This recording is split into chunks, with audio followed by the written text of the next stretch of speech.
Part 1, The Steel That Doesn't Shout. Fort Harlan, North Carolina. 0614 hours. The sound came without warning. Not a shot, not an explosion. Just a single sharp crack, the kind that travels through air and bone at the same time, followed by the most complete silence 317 soldiers had ever produced together. Not the silence of confusion.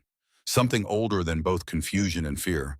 The silence of 317 people understanding simultaneously and without discussion that what they had just witnessed could not be put back into the shape it had been before.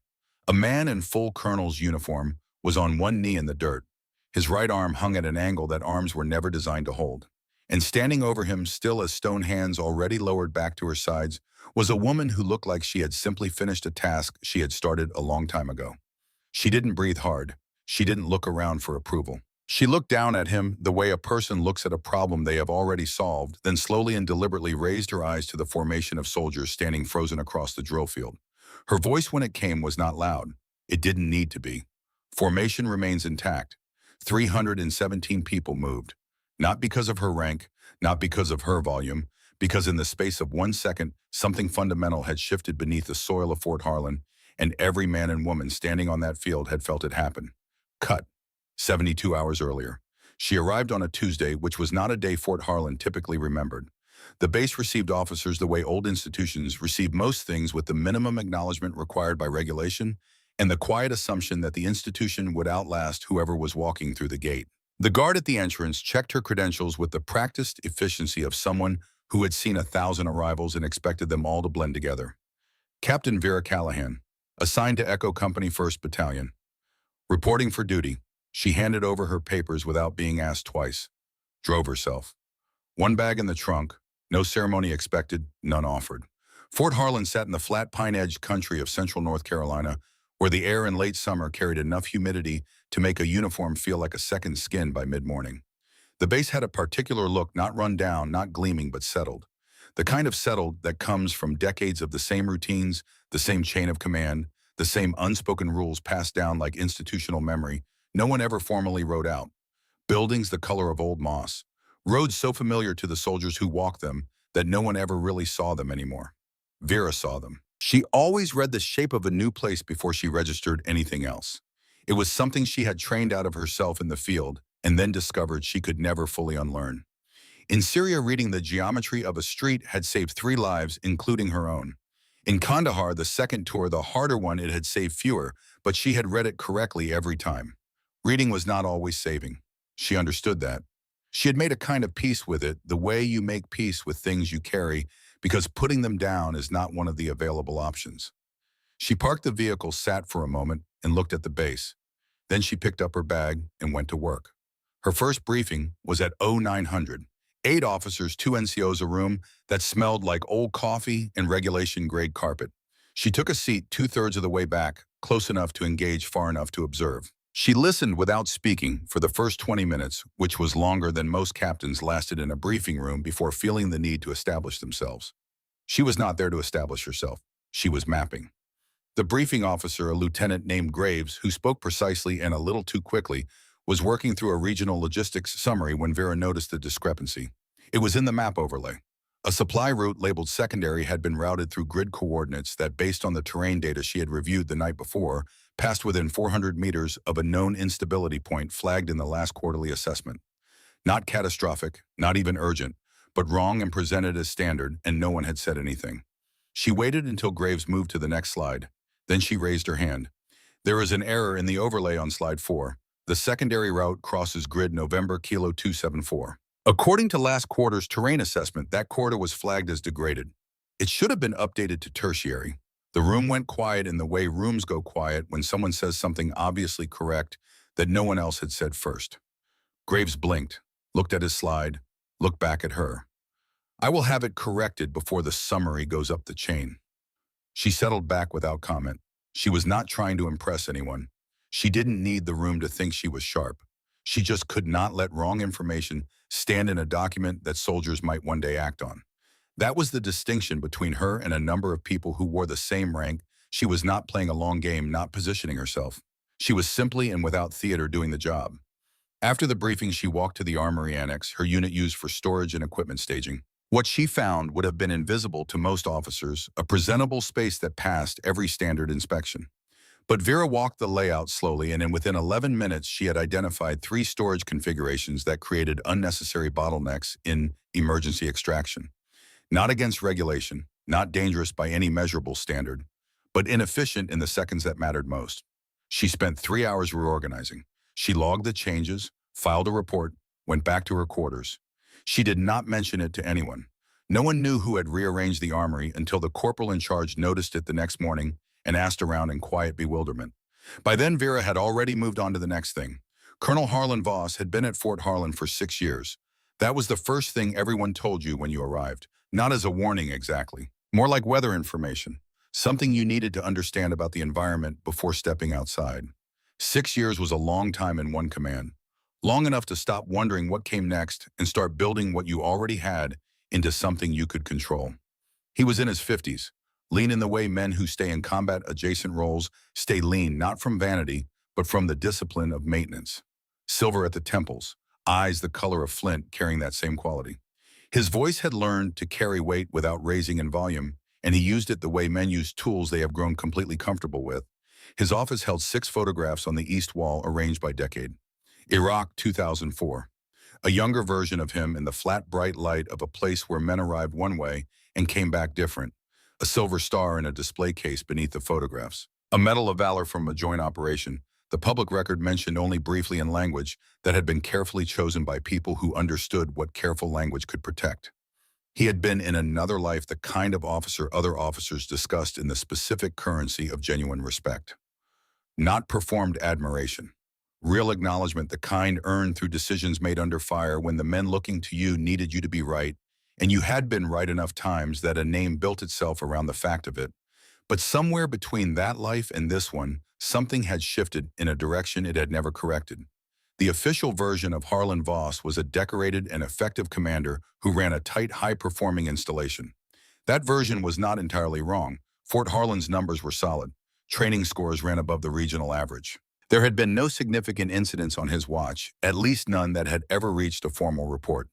The unofficial version lived in the lower registers of the base, in conversations that stopped when certain people walked into rooms, in the faces of officers who had been at Fort Harlan for more than a year, in the careful, measured way that experienced NCOs chose their words whenever Voss's name entered a conversation. The unofficial version said that Fort Harlan was his, in the deepest and most possessive meaning of that word. Not the Army's, not the country's, his, and that anything or anyone who made him feel otherwise would discover eventually what 6 years of command could quietly accomplish. Their first meeting was the kind that is never really a first meeting. Officer orientation, 3rd floor of the administration building. The kind of room where fluorescent lights flatten everything and chairs arranged in rows suggest by their geometry alone who matters and who is being assessed. Vera arrived on time, which at Fort Harlan meant early. She sat. She watched the other officers find their seats and do the things people do when they are new somewhere and aware of being evaluated. Voss entered at precisely the scheduled hour, not 1 second early, not 1 second late, a form of control small, exact, and deliberate in the way small, deliberate things announce a larger architecture. He moved through the room carrying his authority in the way that certain kinds of experience produce not performing it, simply present with it and expecting the space to register that presence without being asked. Most of the officers did register it, spines adjusted, eyes tracked him. It happened almost imperceptibly, the atmospheric shift of a room recalibrating around a pressure change. He reached the head of the table, reviewed the faces with the unhurried efficiency of a man who had assessed 100 rooms and found most of them predictable. His eyes reached Vera. He held there for a beat longer than he had held on anyone else. Then, without changing his expression, he looked down at the briefing folder in front of him and said not to the room but in the particular register of someone whose voice carries precisely when they intend it, to another soft promotion. Quiet enough to be deniable, loud enough for 3 people to hear. Vera heard it. She did not move, did not adjust her expression. She held his gaze for a moment that was exactly 1 second longer than comfortable, not aggressive, not a performance of defiance. Simply present in a way that communicated without words and without volume. I heard that. I am still here. Voss looked back down at his folder. In the temperature of that room, something that had been waiting began to tighten. The days that followed were a masterclass in a very particular kind of warfare. No shouting, no direct confrontation. Nothing that could be filed, reviewed, or held up in any formal process as evidence of anything beyond a demanding commanding officer maintaining rigorous standards. He cut her off in briefings, not rudely, but with a slight wave of the hand and a sigh that carried more weight than a raised voice. When she submitted her first operational memo, tightly written evidence-based recommending a minor adjustment to the weekly readiness rotation, it came back with his red pen across the summary. 2 words overthinking. Basics. The memo had been neither. But it had been hers, and that was the point. He reissued one of her training protocols under his own name with minor adjustments that made it functionally identical and administratively his. She found out from a corporal who mentioned it without realizing what he was saying. She thanked the corporal and filed the information and said nothing further. He bypassed her twice in the same week, giving direct orders to her soldiers around her, as if she were furniture occupying space between him and the people she was responsible for. Her soldiers looked at her when it happened. She looked back at them with steadiness and gave them nothing to worry about. She did not push back. Not yet. She had learned in the specific and unforgiving school of combat leadership that there is a difference between reacting and responding. Reaction is instinct. Response is choice. The people who survived difficult environments were always the ones who chose. She was choosing. She was watching and measuring and waiting for the moment when a response would carry meaning. She kept a notebook, dates times specific language, where she could remember it exactly. Not for anger, for record. Because she had learned something in Kandahar that she had never unlearned, the truth does not protect itself. You have to build a structure around it. The first real crack in the surface appeared on a Thursday afternoon in the form of a brown accordion file. It was part of the administrative materials transferred from the previous Echo Company commander's standard handover documentation, most of it unremarkable. Vera worked through it the way she worked through everything, checking for inconsistencies, the way a pilot checks instrumentation before flight. She was not looking for anything specific.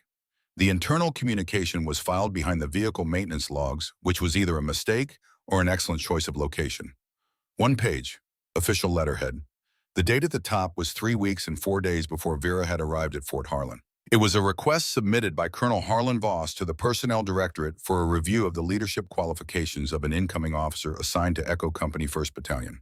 The language was formal, precise, and deeply careful, the language of someone who understood exactly how much a written record could be used against them. But the description was specific enough. Combat experience, single theater, leadership evaluation pending review, cultural fit to be assessed upon arrival. There was no name in the document, but there was only one officer transferred to Echo Company 1st Battalion in that window. Vera read it twice, sat with it, placed it in her personal files underneath the daily logs she had been keeping since her first briefing. He had known she was coming. He had been preparing before she arrived. This was not a commanding officer reacting to a subordinate who challenged him. This was a mechanism already in motion before she had spoken a single word in a single briefing room. She sat at her desk for a long time after that, not shaken, something more precise than shaken. Clarified, because if it had been set up before she arrived, then it was not personal. And if it was not personal, it was something worse. Systematic. Systematic things left tracks. Tracks were evidence. She opened her notebook to a new page and wrote the date at the top. Sergeant Rowan Taft found her in the motor pool on a Friday evening. He was a large man, the kind of size produced by 20 years of physical work rather than any particular intention. 15 years of service, most of it in the kind of assignments that don't generate headlines, but produce the solid, unglamorous competence that makes units actually function. He had the face of someone who had decided somewhere along the way not to waste expression on things that didn't earn it. He simply arrived the way certain men arrive in spaces, filling them without announcement. He looked at the vehicle she was running diagnostics on. Then he looked at her. "You're good at quiet," he said. She kept her expression neutral. "I was raised that way." He didn't smile. He reached into the chest pocket of his jacket and pulled out a folded piece of paper, set it on the hood of the vehicle, left his hand flat on it for a moment as if checking its weight one final time. Then he lifted his hand and stepped back. "Those are names," he said, 5 of them. Officers who served under him in the last 6 years. All transferred out. A couple of them left the service entirely. He stopped there, did not editorialize, did not explain. The names were the explanation. She took the paper. He looked at her for a moment, the specific measuring look of a man deciding whether the person in front of him is what he thinks they are. Then he turned and walked back toward the barracks, his footsteps unhurried in the evening air, and she stood alone in the motor pool with the paper in her hand and the particular weight of 5 unstated stories settling into the space around her. She unfolded the paper under the motor pool lights. 5 names, no context, no dates, just names and the quiet gravity of whatever had been left unspoken in the spaces between them. She folded the paper and put it in her notebook. The second structural crack arrived 4 days after her arrival in a gap between buildings. Major Sutton Shore caught her between the Eastern Administration Block and the Supply Annex, a narrow corridor that existed purely for utility and was almost never used at 2100 hours. He was waiting there when she came through on her route back from the equipment review, which meant he had known her route, which meant he had been watching the kind of details that a man watches when he has been thinking about a conversation for a while and has not found the right moment to have it. He was a decade older than her. He carried himself with the specific tension of a man who has been right about something for a long time and has not been permitted to say so out loud. His eyes moved once to the corridor entrance behind her, checking it the way people check spaces when they need to be certain they will not be overheard. She stopped. She waited. She did not make it easier for him by speaking first, because people who have made a decision to speak difficult truths need to arrive at those truths on their own terms, or they find reasons to stop short of the center. He arrived at the center without hesitation. "What I'm about to tell you is not something I can put in writing," he said. His voice was low and without inflection, the voice of someone delivering information rather than performing a confession. "I will say it once. After that, I will deny I said it." She said nothing. "He's not trying to move you." He paused. "He's building a file, documenting since before you arrived, pulling together anything he can frame as insubordination or failure to comply with command structure. His intention is a formal court-martial referral. The charge would be a refusal to follow lawful orders of a superior officer. She kept her breathing even. "He needs an incident." Shore continued, his eyes fixed on the far entrance. "Something he can point to. Something that looks in isolation like you stepping out of line. He's going to engineer that incident. He's been patient about it. He's done it before." The last pause was the heaviest. "He's very good at it." "How long?" she said. Shore met her eyes. "Since before you arrived." She absorbed that. What the accordion file had confirmed that afternoon was now confirmed from a second direction. Not suspicion. Architecture. "Why are you telling me?" He looked away for a moment. "Because the last officer who sat where you're sitting didn't have anyone tell her." He finally looked back at her, and what she saw was not courage exactly. Courage has something forward-facing in it. This was different. This was the expression of a man paying a debt that had been sitting on him for 2 years, and she didn't make it out with her career intact. She held his eyes. Then she said, "If he needs an incident to make his case, let him create one." The pause was brief, and what followed it was not theatrical. "But he doesn't get to choose where it happens, or who witnesses it." Shore looked at her for a long time. Something in his face released, not dramatically, just the millimeter adjustment of a man who has been holding something rigid and has finally let it ease. He turned without another word and walked back through the corridor. She stood alone in the gap between buildings, pulled her notebook from her jacket pocket, turned to the page with the date at the top and added 2 lines. Then she closed it and continued walking toward her quarters.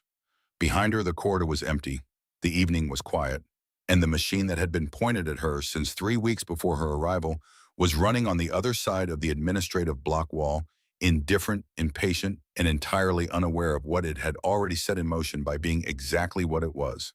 The next morning, Voss sent the notification through standard channels. No explanation, no formal justification, just an order, terse and final. Echo Company, full readiness exercise. Unannounced, 0600, full gear, no exceptions. She read it at her desk, looked at it for a moment. Then she set it down and went to brief her soldiers, because that was the problem. And the brunt was what she did. And nothing about what was coming would change what it meant to walk into a room full of people who were depending on her and give them something real to hold. There was a private in the second row, 19 years old, barely grown into the uniform, the kind of face still finding what it was going to become. His name was Price. He had the look of someone watching her with careful attention, trying to determine in the earliest weeks of his service what kind of person he wanted to grow toward. She gave the briefing straight, no theater, no artificial edge, just the information they needed cleanly delivered. Afterward, Price caught up with her in the corridor. He didn't quite look at her when he spoke. He said, "You don't have to run it with us, ma'am." The circuit. You don't have to. She looked at him until he looked back. She said if they want to watch me break, they'll have to watch me run first. Something moved across his face, not relief, not inspiration. Something quieter and more durable than either. The look of a person who has just received information they are going to carry for a long time. She walked out into the morning. Behind her, the base was standing on the edge of something it couldn't name yet. Not a single confrontation. A reckoning, the kind that builds so gradually you don't recognize it until the ground itself has changed. Fort Harlan had seen the officers come and go for decades. It had absorbed ambition, absorbed failure, absorbed the full complicated spectrum of what happens when you put people in charge of other people and ask them to hold a line under conditions that test every definition of what holding means. But it had not yet seen Captain Vera Callahan, and it had no idea what was coming. Part 2, the weight of what they know. The morning of the unannounced exercise arrived without ceremony. Just the hard edge of 0600 light cutting across the Fort Harlan drill grounds and 300 yards of circuit designed without anyone saying it directly to produce a specific result. Vera understood exactly what Voss wanted. He wanted footage. A time-stamped record of Echo Company struggling under a commanding officer who couldn't hold her unit together under pressure. Something concrete and witnessed and documented that would confirm what he had been installing into the institutional consciousness of Fort Harlan for weeks through implication and selective observation. That she was soft, that the rank had come too easily, that her unit would reflect her limitations in full view of everyone who needed to see it. What he received was something else entirely. Echo Company stood at the line in full-kit Kevlar rifles, packs loaded to standard weight, in the kind of morning heat that arrives before the sun has finished climbing. The air had that particular quality of late summer in North Carolina. Humidity settled into everything, making the inside of a uniform feel like a decision you were already regretting. Sweat started before the first step. That was part of it. Vera stood at the head of the formation, not behind it watching, at the front of it in her own gear, her own pack, her own Kevlar chin-strapped. She had not announced this. She had not requested permission. She had simply appeared at the start line the way she appeared everywhere because it was the obvious thing to do, and she had never understood why people spent energy doing the less obvious thing. Private Price was 3 spots back in the second row. He looked at her when she took position. Something moved across his face, a recognition that had no exact word, but was understood by anyone who had ever needed to see it. The signal came. They moved. The circuit ran 3 legs, a hard run across open ground, a carry section with simulated casualty weight, a tactical movement through broken terrain at the far end of the field, designed to exhaust and to fragment unit cohesion under physical pressure, because that was the test of whether a unit was actually built or simply assembled by proximity. Vera ran the first leg in silence, not because she had nothing to say, but because words cost oxygen and the formation's rhythm was more important than any commentary on it. She matched her pace to the unit's pace, not to her own capability, because the point was never to outrun anyone. The point was to move with them. The carry section was where units either held or started to come apart. The simulated casualty weight demanded coordination and a specific kind of shared commitment that could not be manufactured. When one person began to yield, the weight transferred, and then it became a question of whether the others could absorb it before everything went sideways. It was in the transition to the third leg that Vera saw what she had anticipated from the map she reviewed the previous night. The prescribed route through the broken terrain approached a low ridge on the northeast corner with a blind entry, the kind of approach that resolved cleanly on a flat map and created a critical exposure point in actual geography. In a training context, it was a flaw. In a field context, it was the specific and preventable kind of thing that cost lives. She had noted it at 0400. She had made her decision about it at 0401. She moved alongside Taft on the left flank and gave him the adjustment in 4 words and a hand signal. 20 meters northwest on the final approach, covering fire position on the ridge before entry. He received it the way experienced NCOs receive adjustments from officers they trust without question, with immediate execution. The signal moved through the formation like current through a circuit. They completed the circuit. They didn't simply finish it. They won it cleaner times better cohesion, 0 degradation on the carry section. The unit had held together in the way units hold together when the person leading them has made clear through consistent action over time that holding together is simply what they do. Up in the tower, Colonel Harlan Voss stood with a clipboard. He appeared ready to break in half. He had watched the route adjustment happen. He had seen the hand signal. He had said nothing because there was nothing to say, in that moment that wouldn't have exposed precisely what he was thinking. But he filed it. He filed everything. And Vera knew he had filed it because she had been tracking the tower in her peripheral vision for the entire third leg. That afternoon, she sat at her desk with her boots off and 5 names on the folded piece of paper Taft had left on the hood of the vehicle in the motor pool. She had been thinking about the names with the steady, methodical attention she gave to any intelligence that might matter later. Each name was a data point. Each data point existed in a context. The context was Fort Harlan under 6 years of Harlan Voss.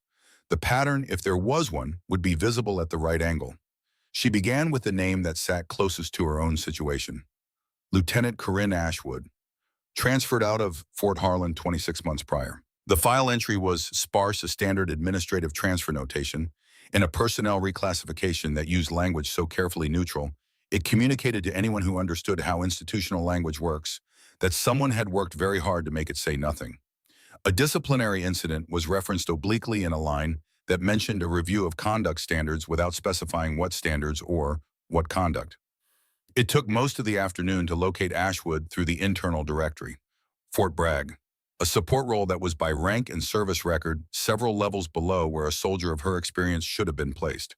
Vera sent a message through the secured internal network. Direct, professional. 1 paragraph.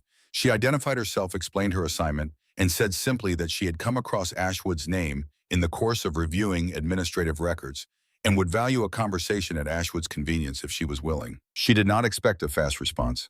She received one in 40 minutes. 3 sentences. I know who you are. I have been watching what is happening to you. I am sorry and I have nothing that will help you avoid what is coming. Vera read it twice. Then she typed what happened to you. The response took 90 minutes. She was reviewing maintenance reports when it arrived. He doesn't stop at words. That was the first sentence. I just didn't have 317 witnesses. That was the second. I hope you do. That was the third and last. She sat with those 3 sentences for a long time. The room held a different quality of air than it had before she read them, not as metaphor but as fact. She understood what the sentences meant, not as implication, as direct statement from a person with direct knowledge. She did not let herself feel it fully in that moment. She had learned in Kandahar and in several places before it that some things need to be received, acknowledged, and then sealed until the moment when feeling them serves a purpose. The anger was not wasted when it was stored. Stored things in the right conditions generate force. She picked up the phone. Not the message system, the direct internal line which required the other person to answer, rather than read and decide later. It rang 4 times. Then Ashwood's voice, careful and low. The voice of someone who has spent a long time being careful about everything. Captain Callahan, Lieutenant Ashwood. Vera paused for a moment. I'm not calling to ask anything of you. I'm calling because you should know that someone is looking at the full picture, not just what is happening here. The whole picture and the length of it, a silence that carried its own weight. Then Ashwood said he told me that no one would believe me, that I had misread the situation, that the transfer was for my own benefit. She stopped. I believed him for about 6 months. Then I stopped believing him and started just surviving the fact of what had happened. Vera said, I know. Another silence. Longer. Ashwood said, I still have the date written down, the exact time, in a notebook I've never thrown away. I didn't know why I kept it. She paused. Maybe I did know. Vera said you kept it because the truth needed a structure around it, a breath on the other end. Then Ashwood said quiet enough that Vera had to hold the phone closer. I just didn't have 317 witnesses. Vera said you will. She ended the call, sat with the silence that followed it.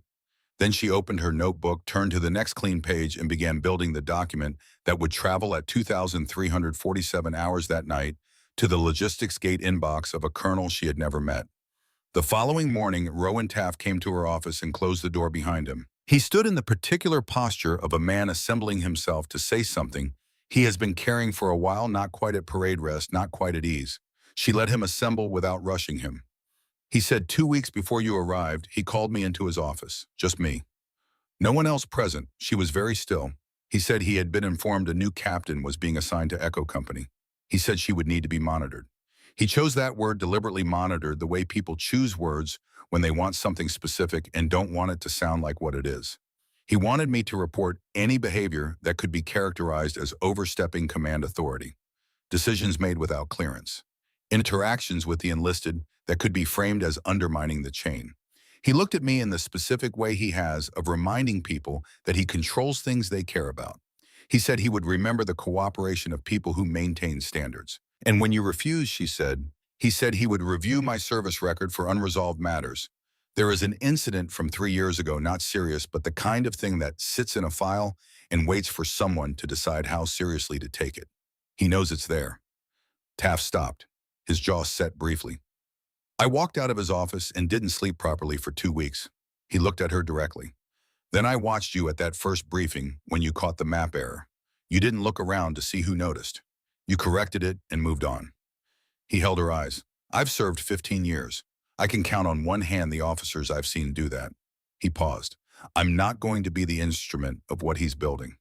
I should have come to you sooner. She looked at him for a long moment. Then she said, you came now. That's what counts.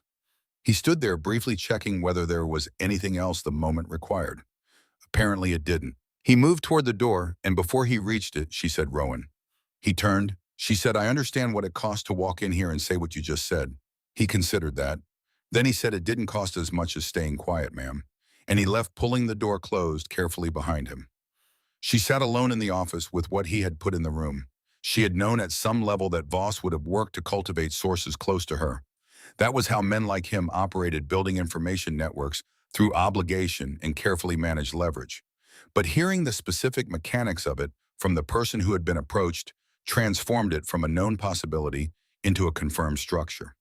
It told her something important about Voss beyond what she already understood. It told her he was careful, that he planned in advance, that he built structures around his intentions, the way deliberate builders build structures around anything they consider important, with redundancy, with coverage, with the specific attention of someone who has done this before and has learned from wherever the earlier versions came apart. She thought about Ashwood. She thought about the 5 names. She thought about the internal memo from 3 weeks before her arrival. She was looking at a system that had run successfully by every available indication at least 4 times before her. The difference so far was that she had evidence, a pattern with dates and names and documents, the kind of thing that becomes significant in the presence of the right audience. The question was whether she would ever be in a room with that audience. The battalion meeting on Thursday afternoon was the most public demonstration of Voss's strategy that Vera had yet witnessed. She attended with the other company commanders, 6 of them, plus senior NCOs, plus officers from the headquarters element, a standard operational review scheduled well in advance. Vera had submitted her Echo Company recommendations for the upcoming readiness rotation 4 days prior through proper channels. They were solid recommendations grounded in data and consistent with doctrine.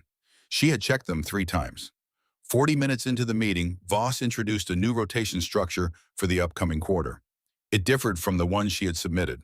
Not dramatically the same framework, the same general logic, but the specific adjustments that made her submission distinctive. The ones that addressed actual load-bearing issues in the previous rotation had been replaced with a configuration that was measurably less effective. It carried Voss's signature at the top. He presented it to the room without reference to her submission, without reference to anyone's submission, as though it had emerged fully formed from his own analysis. 2 seats to her left, a lieutenant colonel named Garver kept his eyes on his notepad with the specific focus of a man who has decided not to see what is happening directly in front of him. 3 seats to her right, Major Shore made a small mark in the margin of his own notes. Voss reached the section covering the southern quadrant, readiness posture. He paused.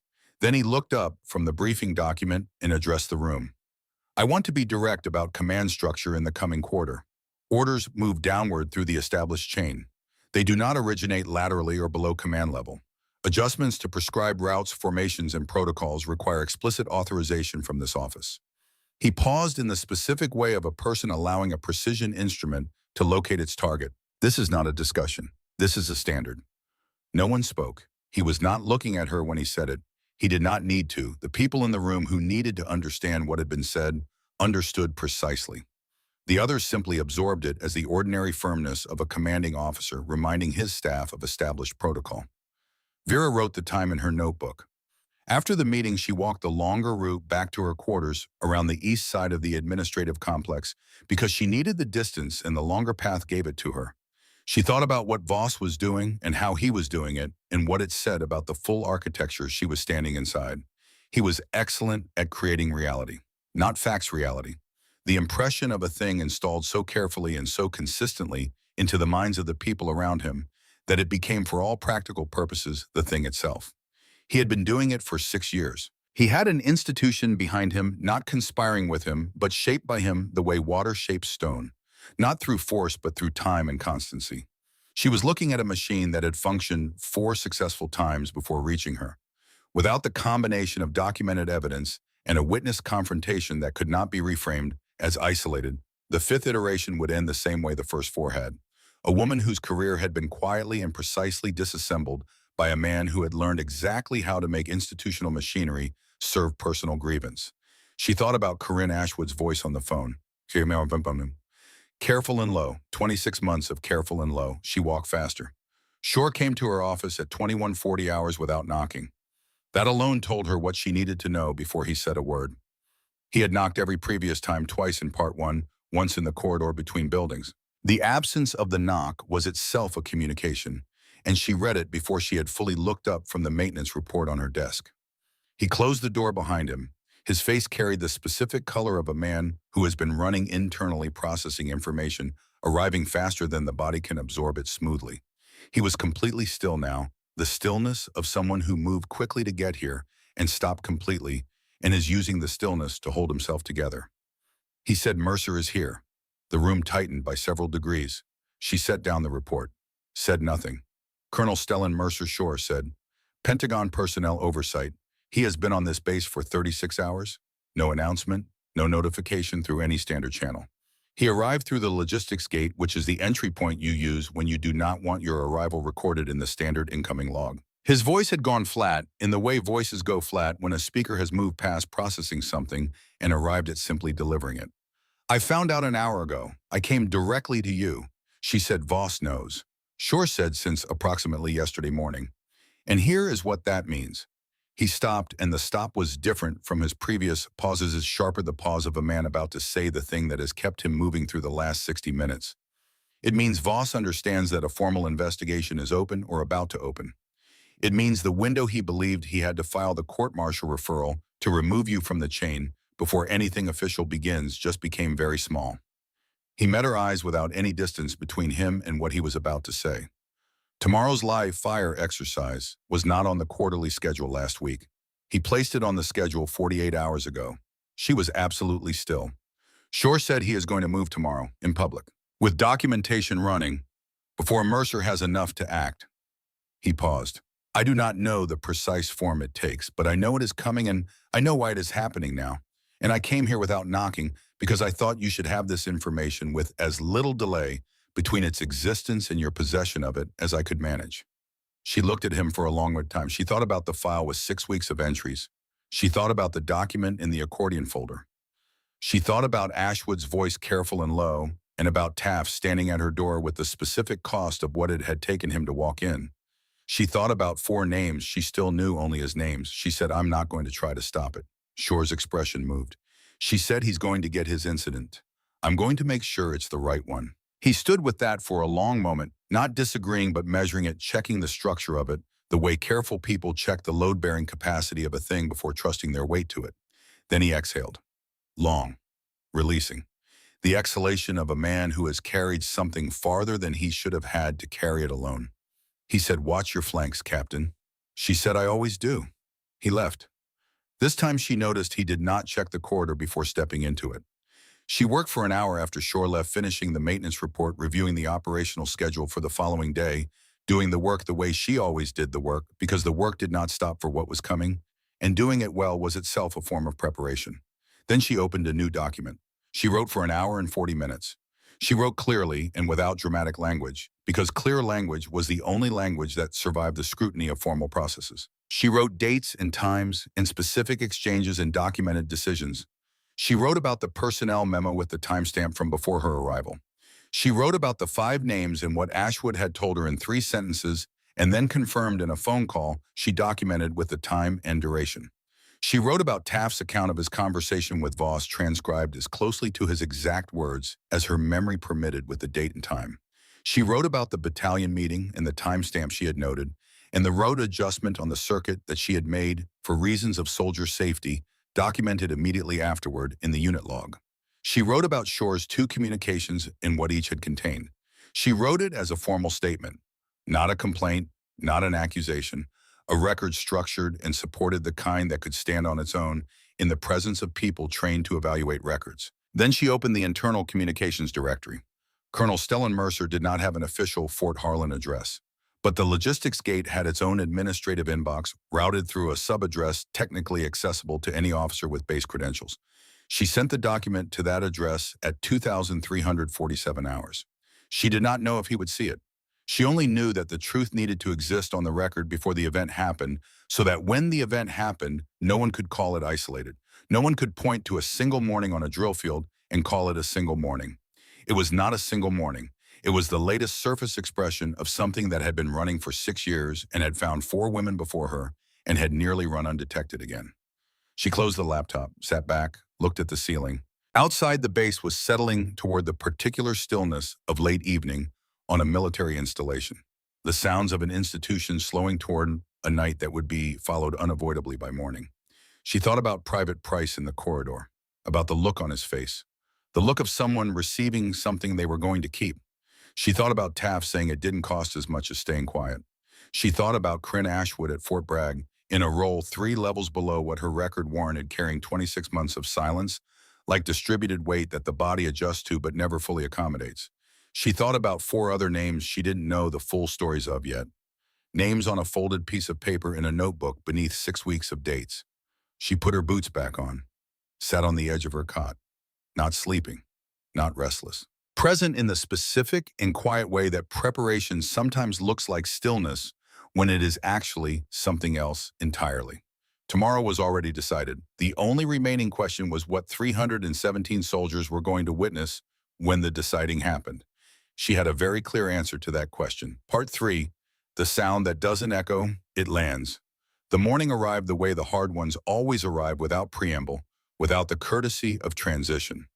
Just the flat pale light of early morning pressing through the eastern tree line at Fort Harlan, turning the drill grounds from gray to the particular hard gold of a Carolina morning that had decided to be unforgiving before most people had finished their first thought.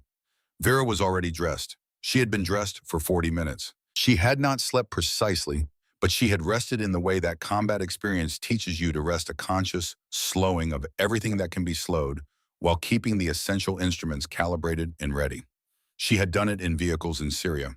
She had done it in a forward operating base in Kandahar, with incoming within a kilometer, in a room where the walls shook at irregular intervals, and you learned the difference between the shakes that required action and the shakes that simply required endurance. She was not afraid. She had examined that question directly, not looking for a particular answer, just the true one, and the true answer was that she was not afraid. She was something that did not have a clean name. The state of a person who has moved through every available preparation and has arrived at the far edge of it, where preparation ends and the event itself begins. She thought about the document she had sent to the logistics gate inbox at 23:47 hours. She thought about whether Mercer had read it. Then she stopped thinking about it because it was outside her control, and the only productive relationship with things outside your control is to acknowledge them, release them to their own timeline, and concentrate entirely on what remains within your reach. She stood up, checked her gear one final time, walked out. The field was already populated when she arrived, which she had anticipated. Voss had structured the timing with precision, maximum witnesses, while preserving the appearance of routine. 317 soldiers from across the battalion were staged, distributed, or positioned in roles that made their presence individually unremarkable and collectively deliberate. Training support, security rotation, administrative presence. It added up to a full field, which was exactly what it had been designed to add up to.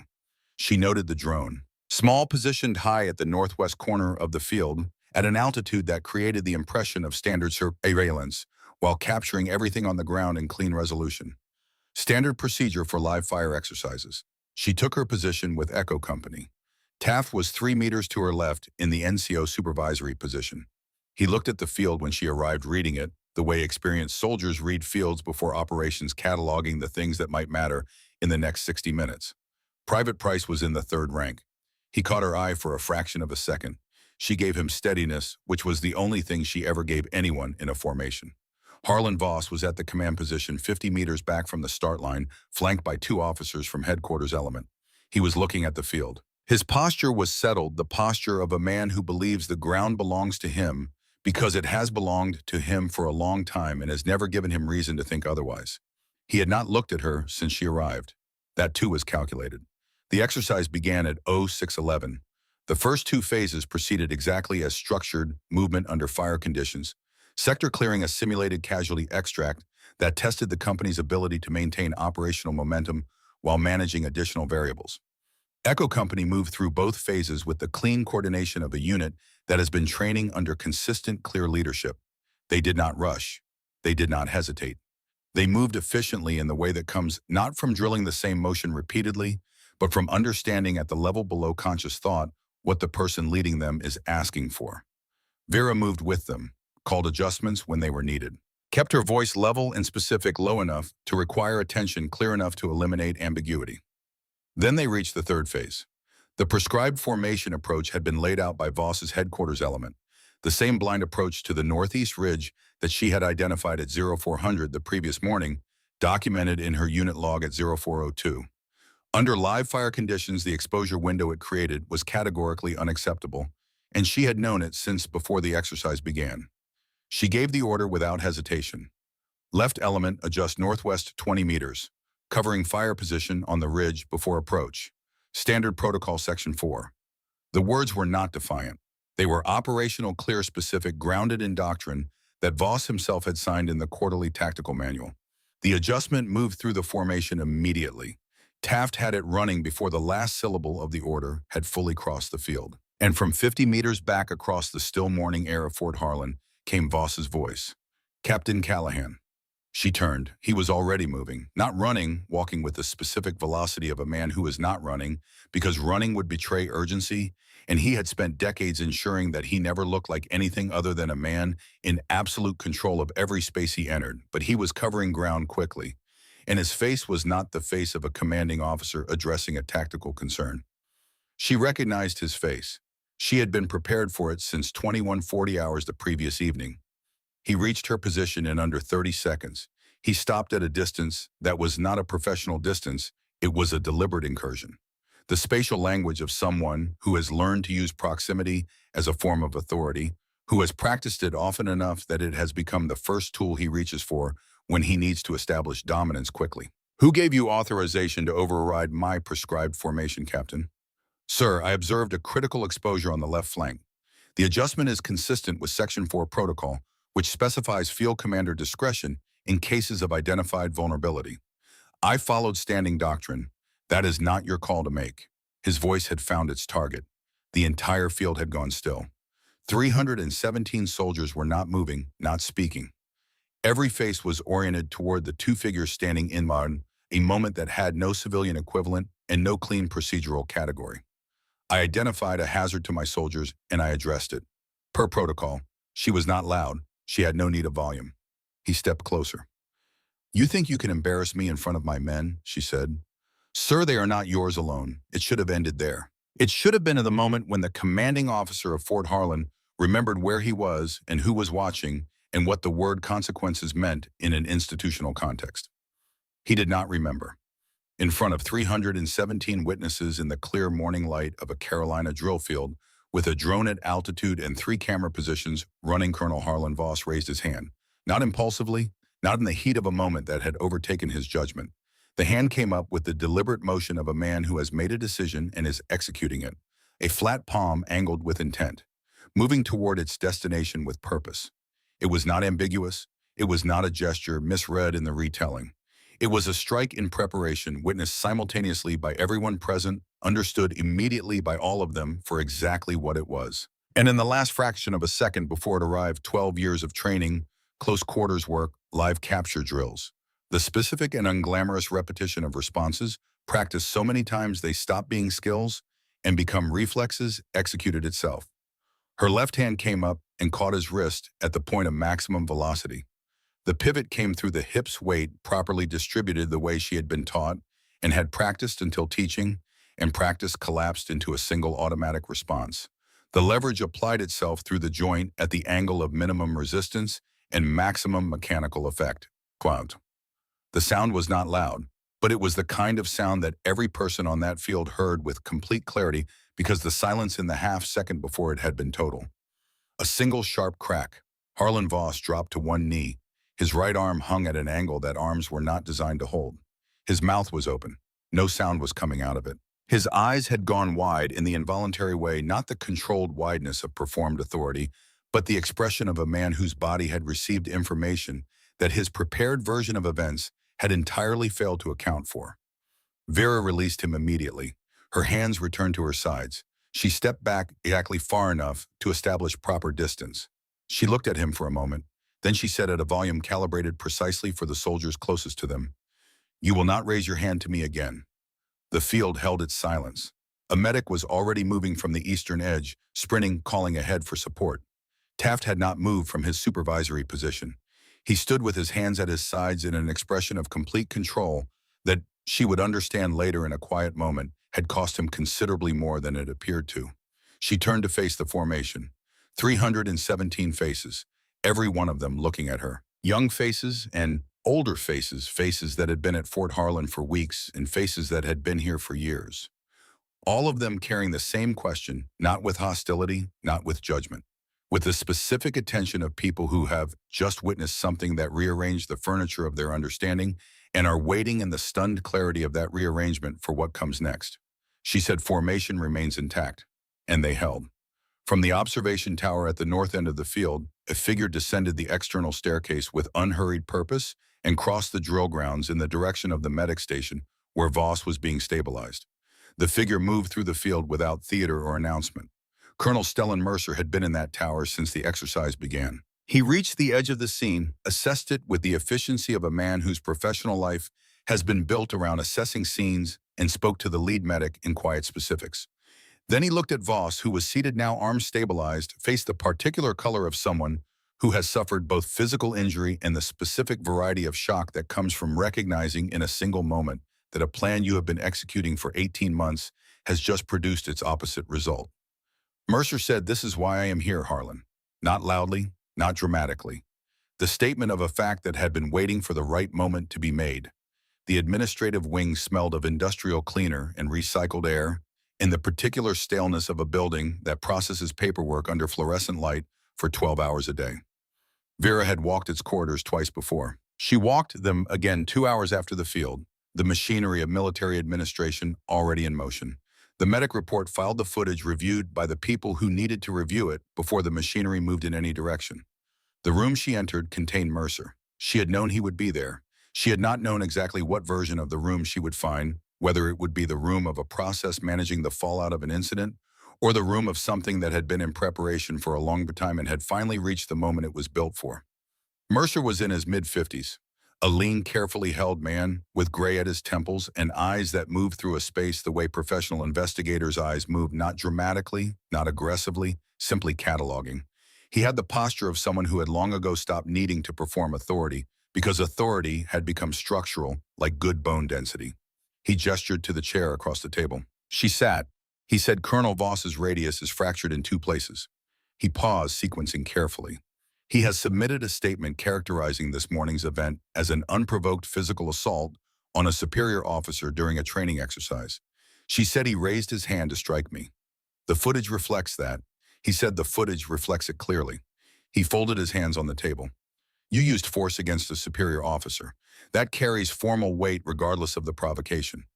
She said he attempted an assault against a subordinate in public in front of the battalion on a documented record. That carries weight too. He looked at her for a moment. Then he said, "Why didn't you de-escalate?" She said, "I did. I intercepted the strike before it landed. Minimum necessary force, maximum available control."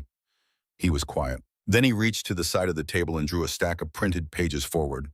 Not dramatically, the ordinary motion of a man presenting evidence in a process he has conducted before. He said, "Since 07:30 this morning, I have received 41 unsolicited statements." He spread several across the table, not presenting them to her specifically, simply making them visible. From soldiers of multiple ranks. Some signed, some anonymous. Some one sentence, some several pages. He looked at her.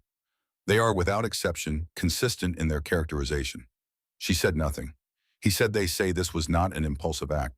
They say it was restraint. that you exercised more control in that moment than the situation had any right to produce. She looked at him steadily. She said there almost was blood. He held her eyes for a long moment. Then he reached into the folder beside the printed pages and withdrew a different document. Thicker, organized. The kind of document assembled over time from many sources by someone who knew exactly what they were building toward. He said, I have been investigating Colonel Voss for 18 months. The room was very still. She said the four before me. He met her eyes. The investigation was initiated after a formal complaint from an officer at a previous installation. What followed was a pattern analysis of transfer records, personnel actions, and administrative decisions across his command history. What that analysis produced was documentation of at least 4 instances prior to your assignment in which officers under his command experienced escalating targeted harassment, followed by administrative action designed to remove them from the chain before the behavior reached formal visibility. He paused. In each case, the officers were either transferred administratively, pressured into career limitations, or left the service entirely. In each case, there was no witnessed event of sufficient clarity to anchor a formal proceeding. He slid the document toward her far enough that she could see the index page. Corinne Ashwood's name was on the second line. She held that for a moment. Then she said, what was the incident in Iraq? The one that was buried. Mercer was quiet. Then he said a decision made under fire in 2004 that resulted in the deaths of 2 soldiers under his direct command. The official record attributed it to enemy action. 3 witnesses signed statements supporting that attribution. He paused. 2 of those witnesses were transferred within 6 months. The third took early retirement. He looked at her steadily. What happened to you and to the 4 officers before you is the institutional cost of protecting a record that should have been examined 20 years ago. She sat with that for a long time. Not with anger, she was past the point where anger was the primary instrument. With something quieter and more complete. The recognition of a thing that was larger and older and more deeply embedded than she had understood it to be from inside it. She said the 2 soldiers who died. He said their families had been contacted as part of the formal proceedings. She looked at the table. Then she said, good. He held her eyes for a moment. Then he said, I want to be clear about something, Captain Callahan. I did not come to Fort Harlan because of you. I came because the investigation required a final evidentiary foundation that I could not complete from outside the installation. He paused. What you gave me in 47 pages filed to my logistics inbox at 23:47 hours last night and in 3 seconds on a drill field this morning is what 18 months of work could not fully produce on its own. You gave me 317 witness statements, 3 camera positions, and a contemporaneous pre-event record that places this morning in a context that cannot be reframed as isolated or ambiguous. He pushed the suspension notice across the table. Standard paper, no formal reprimand, just the administrative mechanism of a situation being held in place while the larger process caught up to it. She picked it up, read it, set it down. He said you should prepare for a formal hearing. He paused. The institutional response to what happened this morning is going to prioritize managing the narrative before it acknowledges what the narrative actually is. He looked at her steadily. But the record exists, it is complete, and it will hold. She looked at the index page one more time. Then she stood and he stood, and they looked at each other across the table without ceremony. She said, 18 months. He said, yes. She said, and he nearly made it to the end. He said he would have, if you had stepped back. She held that for the length of a breath. Then she picked up the suspension notice, folded it once, and walked out. The base had changed in the hours since the field. She felt it before she could point to any specific evidence of it, the altered quality of a space that has processed something large and is still working out the shape of what it means. Soldiers moved with the slightly adjusted awareness of people carrying new information that hasn't yet found its permanent location. Groups that would normally have dispersed had extended their conversations. The air itself seemed to have a different density, the density of a place where something has been said out loud for the first time after a long silence. On the veteran networks, she would learn later, a phrase had been circulating since approximately 0900. The snap heard round the base. It had started on closed forums populated by veterans who understood the specific gravity of what it meant for a flag officer to raise a hand against a subordinate in a formation setting, and it had moved outward from there with the velocity of information that touches something people have been waiting to say for a long time. Voss's attorney had issued a statement from the base hospital. It used the phrase career assassination in a sentence constructed to sound clinical. It used another phrase that attempted to assign ideological motive to what 3 camera angles and 317 witnesses had documented as a straightforward attempted assault. The response had not waited for coordination. Soldiers active and veteran from Fort Harlan and from installations across the country had posted photographs of their rank insignia with 6 words beneath them: protect those who protect each other. Not a campaign, not an organized response. Individuals in different time zones independently arriving at the same conclusion about what the morning meant. Brigadier General Fletcher Caldwell arrived from Army headquarters by early afternoon. He was the kind of general that institutions produce for moments like this: polished, precise, with the particular skill of making the management of a crisis look functionally indistinguishable from its resolution. He called a closed session with General Huxley and legal counsel. Calm the ranks, contain the visibility, protect the installation's operational profile. The session he called with Vera that evening was in General Huxley's office. Both of them were present when she entered. Huxley behind her desk, Caldwell standing to one side, the posture of a man who had decided he would conduct this meeting standing because sitting implied a duration he wasn't prepared to commit to. Caldwell said, "Captain, you have made quite a name for yourself." She said, "I didn't ask to." He looked at her with the assessment of a man who has categorized what he is looking at and is now deciding how to handle the category. He said, "Journalists are calling this installation. A senator's office has requested a briefing. Veterans organizations are preparing public responses. And you have become, in the space of one morning, something significantly larger than the boundaries of this base." He paused. "Captains do not lead movements. They follow orders." She looked at him directly. She said, "Neither does covering for abusers." The room took that in. General Huxley behind her desk made an adjustment of posture so small it would have been invisible to most people in most rooms. Vera was not most people in most rooms. She had been reading small signals in difficult spaces for 12 years, and she read this one clearly. Huxley was not opposed to what had been said. Huxley was calculating what to do with the fact that she agreed with it. Caldwell exhaled through his nose. The contained exhale of a man recalibrating. He said, "General Huxley." Huxley said, "Sir, with respect. The story is out. The footage is circulating. The statements are in 41 documents in a Pentagon investigator's possession. We can either lead this conversation or be consumed by it." Caldwell stood with that for a moment. Then he turned back to Vera. He said, "You are being reassigned to Westfield Command, effective in 72 hours. Publicly, it is a recognition of exemplary performance under difficult command circumstances." He paused with the precision of a man delivering language that has been selected. Privately, it is a managed transition, moving the most visible element of this situation to a different location while the formal processes run their course. She looked at him. Then she looked at General Huxley.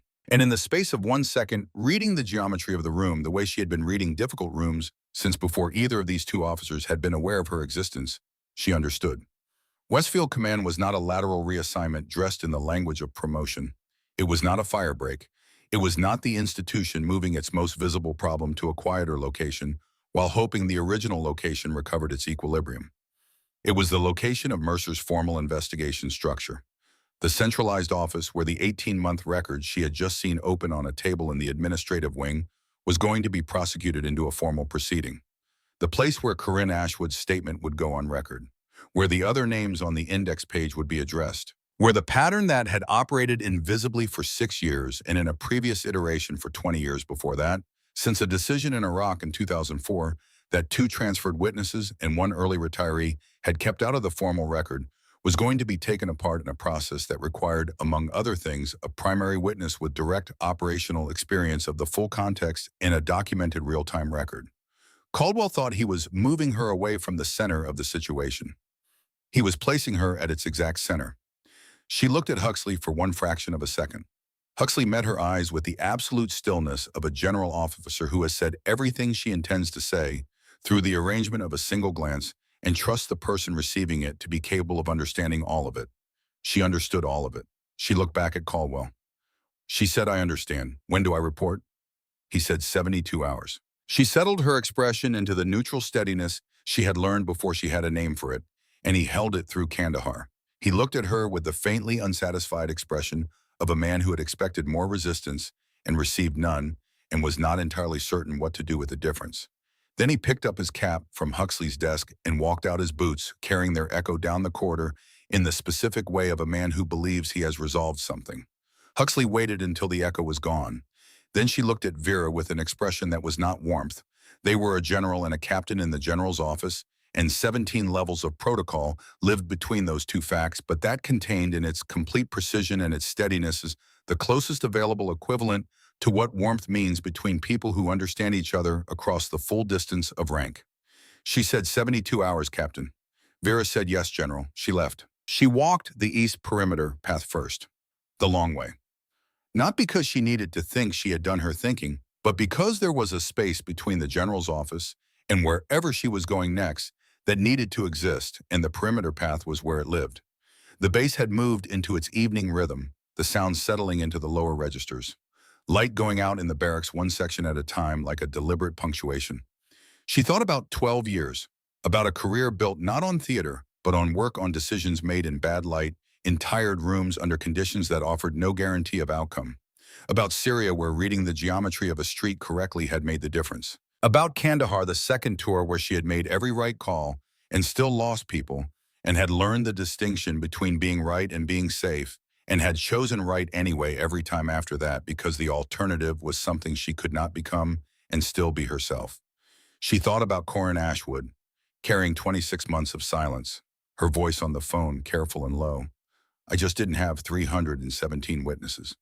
She thought about the 4 names before Ashwood on a folded piece of paper in a notebook beneath 6 weeks of dates.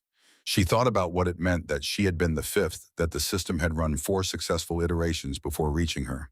That without the combination of documented evidence, witness confrontation, and the specific uncalculated courage of a staff sergeant who walked into her office and closed the door behind him, the 5th iteration would have ended exactly as the first 4 had. She was not heroic about any of it.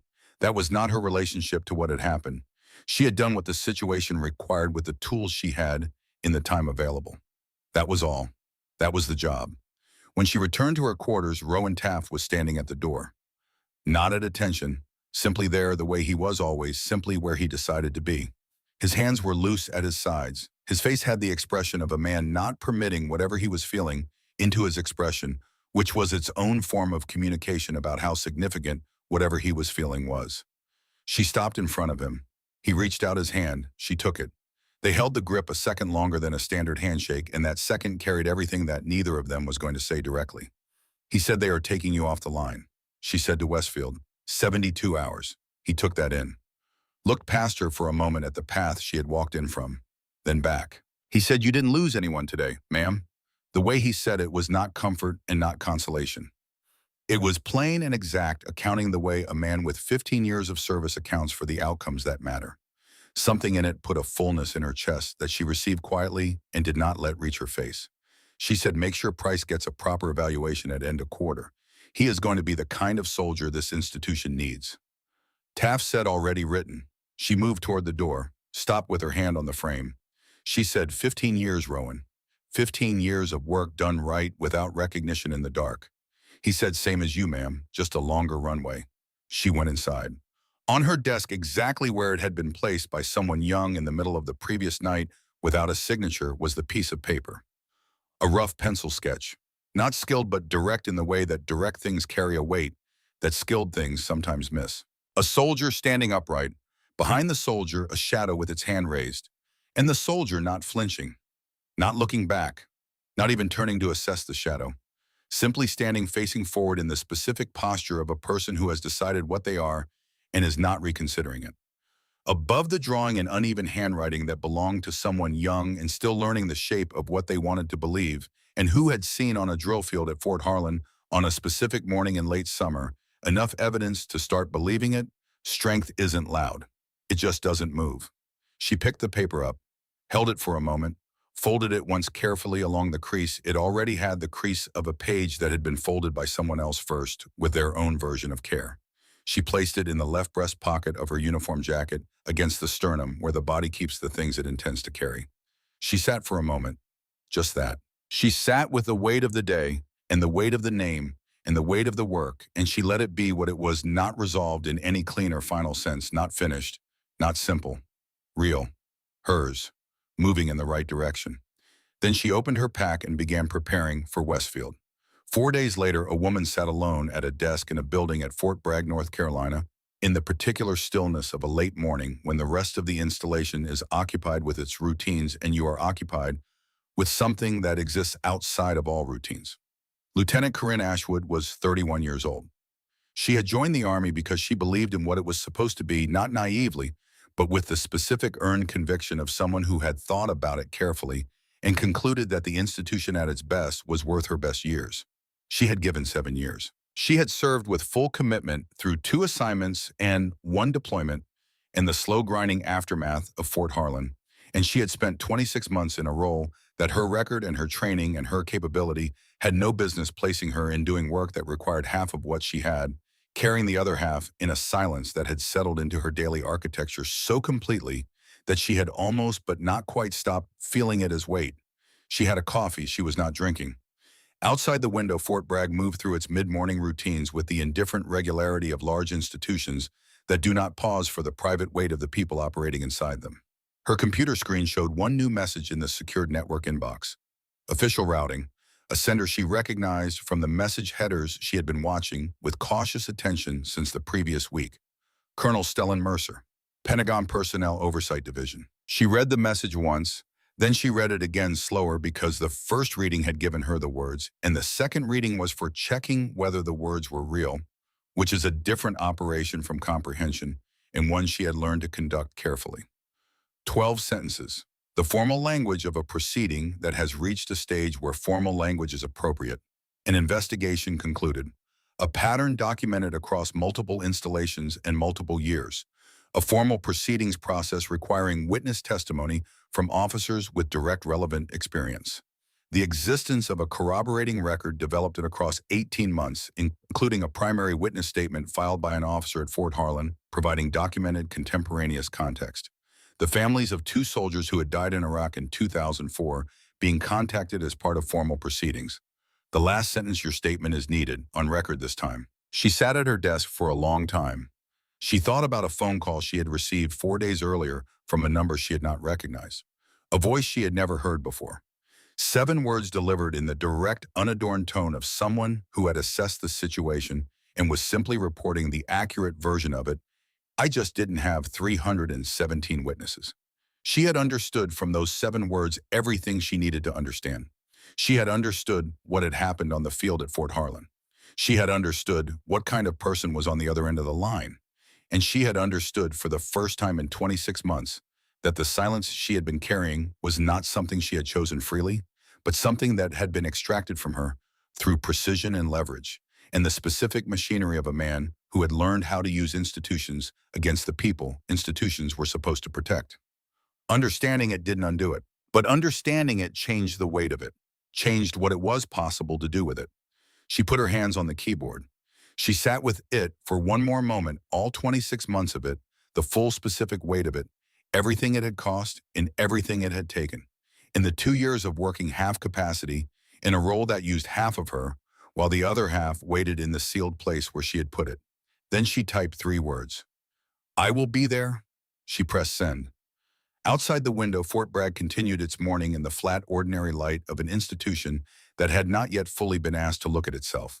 But somewhere in a secured communications network, those 3 words were traveling from a desk in North Carolina toward a process that had been 18 months in preparation and was finally, after 6 years of carefully inflicted damage and 4 women and 20 years of buried history, standing on sufficient ground. And somewhere on a 2-lane highway moving west through the flat pine edge country of central North Carolina, where the morning light came in sideways and turned everything it touched into something worth looking at, a captain with a folded piece of paper in her left breast pocket was driving at exactly the speed limit with both hands on the wheel and the radio off. She was not thinking about what she had left behind. She had done what the situation required with the tools she had in the time available. She had made her record. She had spoken her truth. She had done the job. She was not going to turn it into more than that by looking at it too long in a mirror she no longer needed. She was thinking about Westfield, about what would be asked of her there, about Corinne Ashwood's voice on the phone, careful and low, and carrying 26 months of weight that was about to find finally the right room and the right record. About the other names on the index page she had looked at across the table from Stellan, Mercer, names she did not yet know the full stories of but would. She was thinking about Private Price, 19 years old, standing in a corridor with his eyes open, receiving something he was going to carry. She was thinking about Rowan Taft saying, "Same as you, ma'am. Just a longer runway." The tree line opened ahead into a long, flat stretch of highway that ran straight to the horizon without apology or decoration. She drove into it the way she went everywhere, not looking back, not slowing down, carrying what she had earned toward what was next. The paper in her breast pocket held its fold. Fort Harlan did not call after her. It did not need to. What had happened there was already moving on its own through 41 statements and 3 camera angles in a formal record that had been built not in one morning, but over weeks of quiet, documented, unglamorous work. Through a phone call made at an hour when most of the base was asleep. Through a staff sergeant who closed the door behind him and said the thing that cost him less than staying quiet. Through a 19-year-old private who stood in a corridor and saw something he was going to spend the rest of his career trying to become. Through 3 words typed at a desk at Fort Bragg. "I will be there." The crack had been heard. What followed it was not an echo. What followed it was the sound of something long broken, beginning with difficulty and without guarantee to be repaired.